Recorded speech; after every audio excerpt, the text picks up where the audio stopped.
नाम रखा है हनुमंत कथा। हनुमान नाम ही हनुमान, जिसने अपने मान का हनन कर दिया हो। बेस है बेस, आधार। अगर आधार ठीक नहीं है तो कोई मकान, कोई दुकान, कोई बिल्डिंग टिक नहीं सकती। इस हनुमंत कथा का 1% फल भी उसी को प्राप्त हो सकता है जिसने बेस को समझा हो, जिसने अपने मान को मार दिया हो, मान से ऊपर उठ गया हो।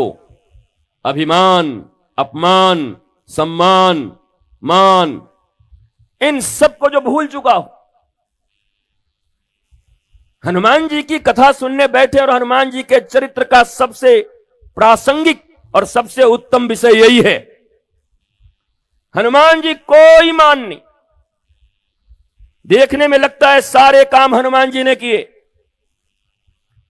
कि ऐसा कंडीशन किसी का है तो क्या बोलेंगे?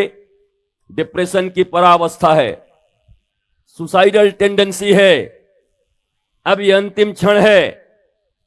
जगत जननी जगदंबा माता सीता, माता जानकी आज आत्महत्या के मूड में। लोगों को बड़ा डर लगता है सब कहने और सुनने में। कई लोगों को सीता जी के साथ आत्महत्या जोड़ना ठीक रहेगा गुरुजी। और एक कमाल करते हो, 21वीं शताब्दी के लोग हो,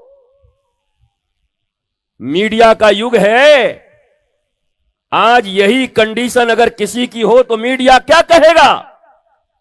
तुम क्या कहोगे? ओहो, बेचारे के इतने दुख भैल कि एकदम सुसाइड की अवस्था में पहुंच गई ना। बतावा, अंतिम अवस्था है। माता जानकी कह रही है, अरे ऊपर से अंगारे टपकाओ, अब मुझसे ये दुख, ये विरह नहीं झेला जाता, मुझे मृत्यु को उपलब्ध होना है, मरना है मुझे। डिप्रेशन की कितनी, क्या इससे ऊपर कोई अवस्था हो सकती है डिप्रेशन की? जब आदमी अपने आप को समाप्त करने के लिए सोचे, यह सबसे अंतिम स्टेज होता है। हनुमान जी कौन है? माता जी ने बहुत आशीर्वाद दिया, पर जरा सोचो हनुमान जी के विषय में। जिस समय माता के हृदय में यह बात आ गई कि अब मुझे नहीं जीना, अपने रामदूत होने का प्रमाण देते हुए कि माता मुस्कुरा कर कहती है कि जाओ, जितना फल खाना है खाओ, अब हमको समझ में आ गया, रघुराई आएंगे और हमको ले जाएंगे। कहां तो व्यक्ति मरने पर राजी है। इसलिए कभी जीवन में ऐसे ख्याल आए तो बुरा मत मानना। ये माता सीता को भी आया था। कभी ऐसे ख्याल आए तो बुरा मत मानना। माता सीता को तो आया ही था, पर सती ने तो कर लिया था। थोड़ा कान खोल के बैठो अगर ठीक से कथा सुनना चाहते हो तो। और नहीं लाल कपड़े में वो रामायण और गीता और ये बांध बूंद के और चावल और अक्षत डाल के और उसी से अपनी भक्ति का प्रमाण देते चल रहे हो चारों तरफ, पर तुमसे दुखी कोई इस पृथ्वी पर नहीं है। अभाव में जी रहे हो, किसी के प्रभाव में जी रहे हो, दुख में जी रहे हो, पीड़ाओं में जी रहे हो, पर भक्ति का ध्वज छोड़ने को राजी नहीं हो। कोई कैसे कह देगा कि हम भक्त नहीं हैं? आजकल तो बात आम हो गई है, जिसने राम जी का फोटो लगा लिया, महाराज जी हम राम जी के भक्त हैं। हनुमान जी भी हंसते हैं, वाह भैया, फोटो लगा लेने से भक्त हो गए? भक्ति इतनी कठिन चीज है। नौधा भक्ति देख लो, हमारे भागवत जी में प्रहलाद की भक्ति देख लो, मीरा की भक्ति देख लो। यहां तो सहज ही 12 रुपया में फोटो लगा। महाराज जी हमने भोलेनाथ के भगत हैं। हालत कैसा है बेटा? बड़ा खराब चल रहा है, पत्नी बात नहीं सुन रही है, बाबूजी बहुत बीमार हैं, मित्र सब धोखा दे दे हैं, और साले के साथ पार्टनरशिप में रहे, सलवे धोखा दे गया। वाह भैया भगत जी, आपका जगत ठीक ठाक नहीं चल रहा है। भक्ति शब्द का इतना मजाक, ज्ञान शब्द का इतना अवमूल्यन, धर्म, कथा, अनुष्ठान, गुरु, इन सब का अवमूल्यन एआई टेक्नोलॉजी के जमाने में हर इंसान बस तुरंत उसको कुछ लाभ चाहिए, लोभ चाहिए, उससे ज्यादा वो कुछ मानने को तैयार नहीं। हालांकि पूरी जिंदगी नरक की जिंदगी जी रहा है वो।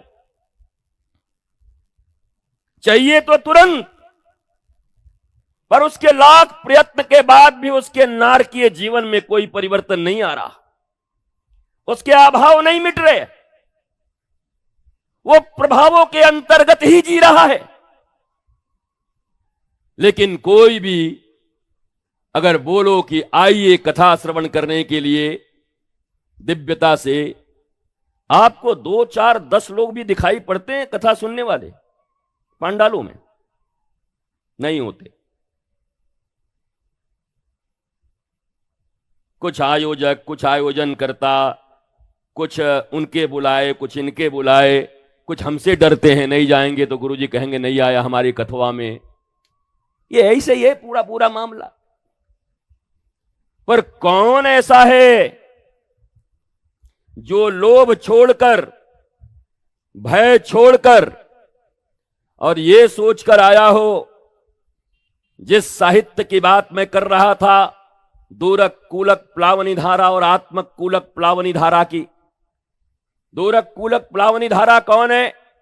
बोला गंगा, यमुना, नर्मदा। हरिद्वार में जब जाते हो स्नान करने के लिए तो वहां लिखा हुआ होता है, खबरदार गहराई बहुत है, चेन पकड़ करके, जंजीर छोड़ करके स्नान मत करना, ने डूब जाओगे, मर जाओगे, बीच में मत जाना। एक वो दूरक कूलक प्लावनी धारा है जहां स्नान करने के लिए तुम्हें जाना पड़ता है, गंगा तुम्हारे द्वार पर नहीं आएगी। तुम कितने भी बड़े हो, जिंदल मित्तल अंबानी हो, डोनाल्ड ट्रंप हो, तुम कोई भी हो, पर गंगा तुम्हारे द्वार पर नहीं आएगी। क्या आज गंगा स्नान का मन है? गंगा मुड़ो हमारे पास। तुम भगीरथ नहीं हो कि ले आओगे, तुम भगवान भोलेनाथ नहीं हो कि जटाओं से निकाल लोगे, तुम अर्जुन नहीं हो, श्री कृष्ण के एकमात्र शिष्य जो मार करके भीष्म पितामह के सामने बाणों से और गंगा की धारा को निकाल लो। वो हस्ती तुम्हारी नहीं है। तुमसे तो लोटा में पानी ना आवे, प्लास्टिक के पैकेट में पानी मिले वो तुमको न मिले, जल्दी ढूंढोगे कि इधर ही कहीं सरकारी मिल जाए तो पी लें, अपना न लग जाए। तुम गंगा कहां से लाओगे? तुम्हारे सामर्थ्य नहीं है,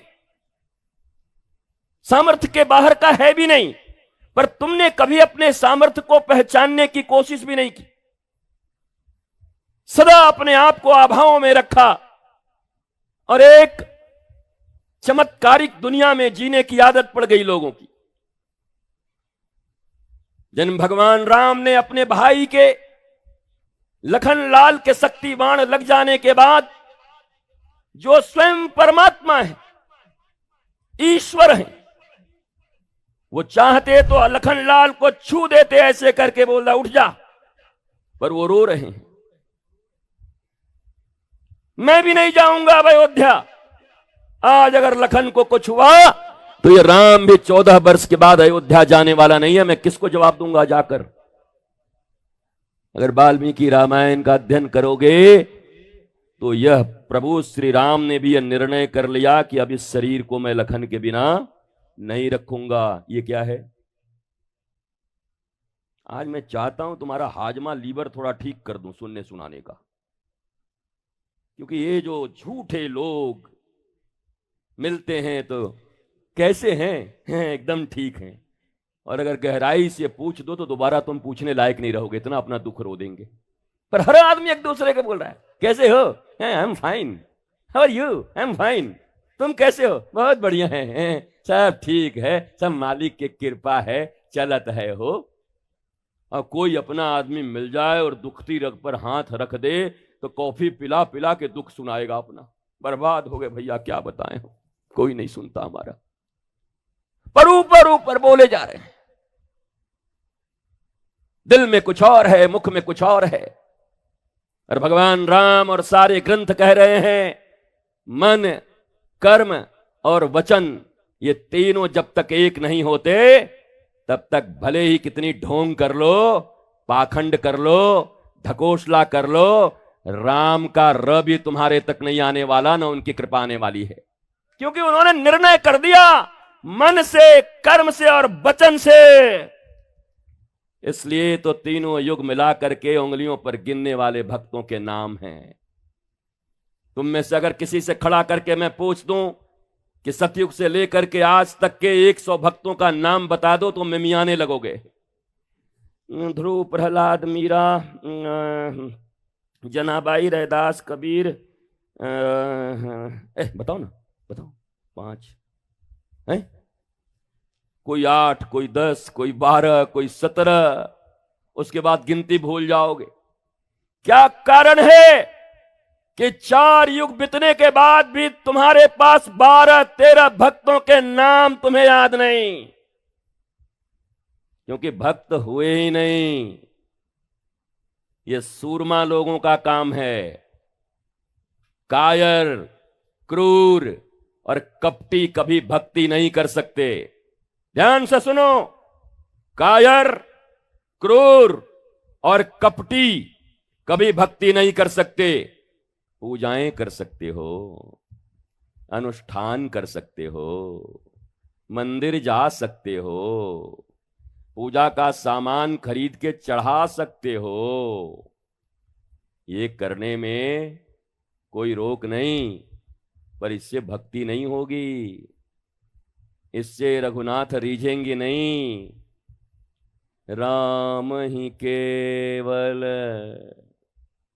प्रेम प्यारा, अजान ले हूं जो जाननी हारा।